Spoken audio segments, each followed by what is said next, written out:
Salut à toutes et à tous. Une équipe de chercheurs germano-américaine vient de déceler la présence d'un trou noir supermassif de 3,3 millions de masses solaires au cœur de la galaxie naine sphéroïdale Léo 1, en observant la dynamique de ces étoiles. Jusqu'à aujourd'hui, on pensait que ce type de galaxie ne pouvait abriter que des trous noirs de masse intermédiaire, de moins de 100 000 masses solaires. Les astrophysiciens montrent également que la galaxie naine serait très pauvre en matière noire. L'étude est parue dans The Astrophysical Journal. Astronomie, astrophysique, cosmologie, astroparticules. Ça se passe là-haut, par Eric Simon. Léo 1 est la galaxie satellite de la Voie lactée qui en est l'une des plus éloignées et des plus brillantes, située à 257 kpc de la Voie lactée. Léo 1 intrigue les astronomes depuis longtemps déjà, car elle semble posséder peu de matière noire. L'étude des galaxies naines sphéroïdales comme Léo 1 offre une occasion unique de caractériser en détail la structure des sous-halos de matière noire. Comparé à d'autres galaxies, les naines sphéroïdales sont relativement simples à mesurer et à simuler, ce qui permet de faire des inférences fiables sur leurs paramètres et donc de mieux contraindre les propriétés de la matière noire. Car les galaxies naines satellites de la Voie lactée sont suffisamment proches pour fournir des traceurs dynamiques individuels, c'est-à-dire des étoiles résolues individuellement. Et par rapport aux autres galaxies, elles sont réputées pour avoir une influence relativement insignifiante des baryons, ce qui permet une estimation plus robuste de leurs propriétés dynamiques et de leur profil de matière noire. En 2008, Srigari et ses collaborateurs avaient montré que dans un rayon de 300 parsecs, toutes les galaxies naines sphéroïdales satellites de la Voie lactée ont une masse dynamique d'environ 10 millions de masses solaires, malgré le fait qu'elles s'étendent sur 4 ordres de magnitude en luminosité. Ceci implique qu'il existe une échelle de masse interne caractéristique pour les halos de matière noire, en dessous de laquelle ils ne peuvent pas former d'étoiles ou n'existent tout simplement pas.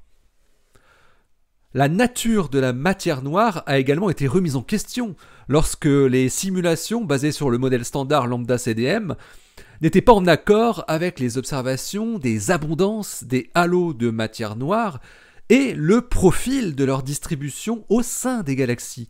On appelle ces problèmes le problème des satellites manquants, c'est-à-dire la surabondance de sous-halos de matière noire dans les simulations lambda CDM par rapport aux observations. Et l'autre problème, c'est celui du core cusp, où la nature plus arrondie des profils de densité de matière noire dans les observations apparaissent en contradiction avec la nature plus cuspide de ces mêmes profils dans les simulations de lambda CDM. Alors ces deux divergences ont vu apparaître une variété de formes un peu plus exotiques de matière noire pour mieux correspondre aux observations, comme par exemple la matière noire qui interagit avec elle-même sans interagir avec les baryons ordinaires. Mais des travaux publiés en 2013, 2014 et 2017 montrent que l'inclusion de la physique baryonique dans les simulations aplatit les profils de densité des noyaux de type cusp pour les arrondir sans avoir à faire intervenir une propriété de la matière noire. Ensuite, concernant les trous noirs, les astrophysiciens ont suggéré que la formation d'un trou noir peut être une conséquence naturelle pour les galaxies naines sphéroïdales dans l'univers jeune. Il existe en tout cas une corrélation empirique entre la masse d'un trou noir et la dispersion de la vitesse du bulbe de la galaxie. Ces corrélations empiriques n'ont pas encore été étudiées dans les naines sphéroïdales, mais si elles sont extrapolées à ce régime de masse, on doit s'attendre à avoir des trous noirs avec des masses de 10 000 à 100 000 masses solaires.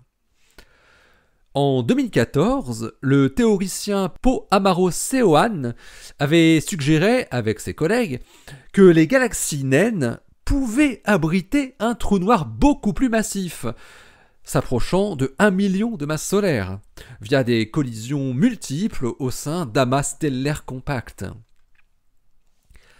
C'est donc pour tester ces différents scénarios concernant la matière noire et les trous noirs dans les galaxies naines sphéroïdales que Maria José Bustamante Rosell de l'Université du Texas et ses collaborateurs américains et allemands ont étudié de près Léo 1 en utilisant les mêmes modèles dynamiques rigoureux appliqués aux galaxies plus grandes.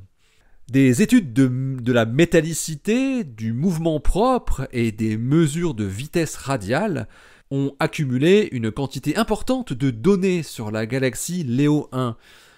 Mais pourtant, ces données n'ont jamais permis de converger vers une image unique des caractéristiques du halo de matière noire de Léo 1. Certains trouvent un halo étendu à partir d'une mesure de la courbe de rotation de la galaxie, et d'autres vont même jusqu'à l'absence de halo de matière noire. Toutes les analyses récentes s'accordent quand même sur une valeur du ratio masse sur luminosité qui est compris entre 8 et 15, ce qui est dans la fourchette basse pour les galaxies naines satellites de la Voie lactée. Bustamante Rosell et ses collaborateurs apporte aujourd'hui une nouvelle pierre à l'édifice en mesurant le profil lumineux stellaire et en explorant la cinématique des étoiles avec le télescope de 2,70 m de l'observatoire McDonald. Oui, on n'y mange pas des frites. Les astrophysiciens exploitent une nouvelle méthode d'intégration de la lumière associée à une modélisation avancée qui tient compte d'une anisotropie générique de la vitesse stellaire et différents aspects des effets de marée qui sont induits sur Léo 1 par la Voie lactée. Et c'est en jouant sur les paramètres du modèle pour faire coller les observations avec les simulations que Bustamante Rosell et ses collaborateurs tombent sur une valeur étonnante. Il doit exister un trou noir au centre de la galaxie naine, ouais, mais ce trou noir doit avoir une masse de 3,3 millions de masses solaires. Il s'agirait donc non pas d'un trou noir de masse intermédiaire, comme on pouvait s'y attendre, donc de moins de 100 000 masses solaires, mais bien d'un trou noir supermassif, plus de 100 000 masses solaires, dont la masse n'est pas si éloignée que ça de celle de Sagittarius à étoile, le trou noir supermassif de notre Voie lactée, qui, on le rappelle, fait 4,15 millions de masses solaires. L'autre paramètre du modèle, qui montre une valeur étonnante, seul à même de reproduire les dispersions de vitesse stellaire qui sont observées, c'est la densité de matière noire. Léo 1 n'en aurait finalement pas beaucoup. La masse de matière noire dans un rayon de 300 parsecs autour du centre de la galaxie ne serait que 1,8 fois plus élevée que la masse des étoiles, selon les chercheurs. 7,5 millions de masses solaires contre 4,2 millions. Alors elle n'est pas inexistante, mais elle est peu présente. Si la masse du trou noir central de Léo 1 est confirmée dans le futur, cela ouvrira des perspectives nouvelles pour comprendre la croissance des trous noirs supermassifs par fusion successive.